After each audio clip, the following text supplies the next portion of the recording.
Praise the lord. ప్రభు నామములో అందరికీ వందనాలు. దేవుడు మనకు ఈరోజు ఇచ్చిన వాగ్దానము అధికారము. కొన్ని వాగ్దానాలు చూద్దాం. ఆదికాండము 1వ అధ్యాయము 28వ వచనం చూద్దాం. దేవుడు వారిని ఆశీర్వదించును ఎట్లనగా, మీరు ఫలించి అభివృద్ధి పొంది విస్తరించి భూమిని నిండించి ప్రాకు ప్రతి జీవిని ఏలుడని దేవుడు వారితో చెప్పెను. అట్లాగే 1 దినవృత్తాంతముల గ్రంథము 17వ అధ్యాయము 10వ వచనం చూద్దాం. నీ పగవారందరినీ నేను అణిచివేసేదను. మరియు కీర్తనలు 47వ అధ్యాయము 3వ వచనము. ఆయన జనములను మనకు లోపరుచును, మన పాదముల క్రింద ప్రజలను అణగదొరుకును. మరియు డానియేలు గ్రంథము 7వ అధ్యాయము 27వ వచనం చూద్దాం.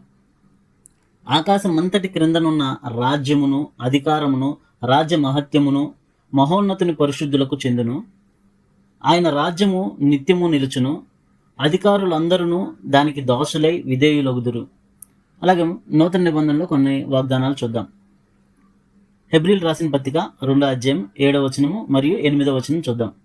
నీవు దేవదూతల కంటే వానిని కొంచెం తక్కువగా చేసితివి, నీ చేతి పనుల మీద వానికి అధికారం అనుగ్రహించితివి. వాని పాదముల క్రింద సమస్తమును ఉంచితివి. ఆయన సమస్తమును వానికి లోపరిచినప్పుడు వానికి లోపరచకుండా దేనిని విడిచిపెట్టలేదు. అలాగే ఎఫెసీయులు రాసిన పత్రిక 1వ అధ్యాయము 23వ వచనం చూద్దాం. ఆ సంఘము ఆయన శరీరము, సమస్తమును పూర్తిగా నింపుచున్న వాని సంపూర్ణత ఉన్నది. మరియు లోక సువార్త 10వ అధ్యాయం 19వ వచనం చూద్దాం. శత్రువు బలమంతటి మీదను మీకు అధికారము అనుగ్రహించి ఉన్నాను, ఏదియు మీకెంత మాత్రము హాని చేయదు. ఫిలిప్పీయులకు రాసిన పత్రిక 3వ అధ్యాయం 21వ వచనం చూద్దాం. సమస్తమును తనకు లోపరుచుకొన జాలిన శక్తిని బట్టి ఆయన మన దీన శరీరమును తన మహిమ శరీరమునకు సమరూపము గలదానిగా మార్చును. దేవుడు ఆదాముకిచ్చిన అధికారాన్ని సాతాను ఎలా దొంగిలించాడు? సాతాను దొంగిలించిన అధికారాన్ని మరలా దేవుడు తీసుకొని మనకి ఎలాగిచ్చాడు చూద్దాం. అయితే ఆదికాండం 1వ అధ్యాయం 28వ వచనంలో దేవుడు సృష్టి మీద ప్రతి జీవి మీద అవ్వకు ఆదాముకు అధికారం అనుగ్రహించారు, అంటే ఏలుబడిని ఇచ్చారు. అయితే నూతన నిబంధనలో యేసుక్రీస్తు ప్రభు వారి దగ్గరికి అపవాది వచ్చి ఏం చెప్తాడు? నీవు నాకు మొక్కితే చూడు, ఈ రాజ్యాలు ఈ సమస్త అధికారం మొత్తం నీకు ఇస్తానని దేవుని శోధిస్తాడు. అయితే అవ్వకు ఆదాముకు ఇచ్చిన అధికారము సాతాను ఎలాగా దొంగిలించాడు? మరలా దేవుడు మనకి ఎలాగా అధికారము అనుగ్రహించాడు? అయితే ఎప్పుడైతే అవ్వ ఆదాము వారిద్దరును పండు తిని పాపము చేశారో, అంటే ఆజ్ఞ అతిక్రమమే పాపము, ఆజ్ఞ అతిక్రమించి మంచి చెడ్డల నుంచి పొలము ఎప్పుడైతే తిన్నారో దేవుడిచ్చిన అధికారం మొత్తము ఆదాము గారు కోల్పోయారు. అయితే ఈ కోల్పోయిన అధికారాన్ని ఎవరు తీసుకున్నారు? సాతాను దొంగిలించాడు, మాయమాటలు చెప్పి దొంగిలించాడు. ఈ దొంగిలించిన అధికారము మరలా ఎలాగా ప్రభువారు సంపాదించారు? అంటే ఆదాము పాపం చేశాడు, అందుకే మనము జన్మతః పాపి. అయితే ఈ యొక్క ప్రతి మానవుడి యొక్క పాపానికి యేసుక్రీస్తు ప్రభువారు తన క్రయధనము, అంటే శిలువలో తన బలియాగము ద్వారా పరిశుద్ధ రక్తము ద్వారా ఆయన వెల చెల్లించి మరలా సర్వాధికారము మానవునికి అనుగ్రహించడానికి ఈ శిలువ త్యాగంలో దేవుడు ప్రతి మానవుడి పాపాన్ని వెల చెల్లించాడు. కాబట్టి ఆయన సర్వాధికారం పొందుకొని ఆ సర్వాధికారము మరలా తిరిగి మానవుడికి దయచేశారు. ఈ ప్రక్రియలో ఈ యొక్క క్రమములో కొన్ని వచనాలు చూద్దాం.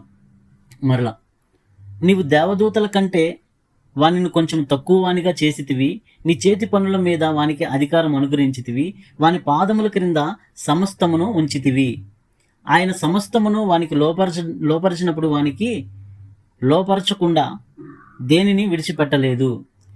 అలాగే ఇందాక మనం కీర్తనల గ్రంథంలో 47వ అధ్యాయం 3వ వచనంలో ఏం చూసాం?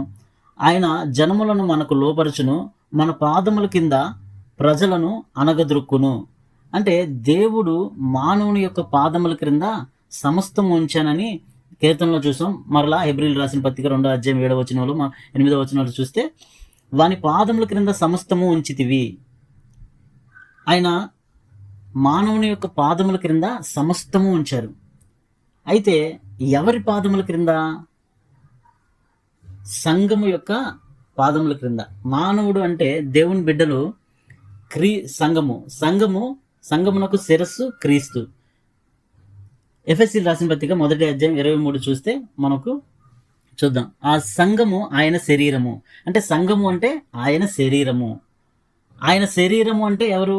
నీవు నేను. ఎవరైతే యేసుక్రీస్తు నామములో, యేసుక్రీస్తు ప్రభువారి రక్తంలో తన పాపములు కడుక్కొని, ఎవరైతే దేవుని రక్తంలో కడగబడి విశ్వాసముగా ఉంటే సంఘంలో చేర్చబడ్డారో వారు దేవుని యొక్క శరీరము. దేవుని యొక్క శరీరము అంటే వాని పాదముల కింద సమస్తము ఉంచాడు.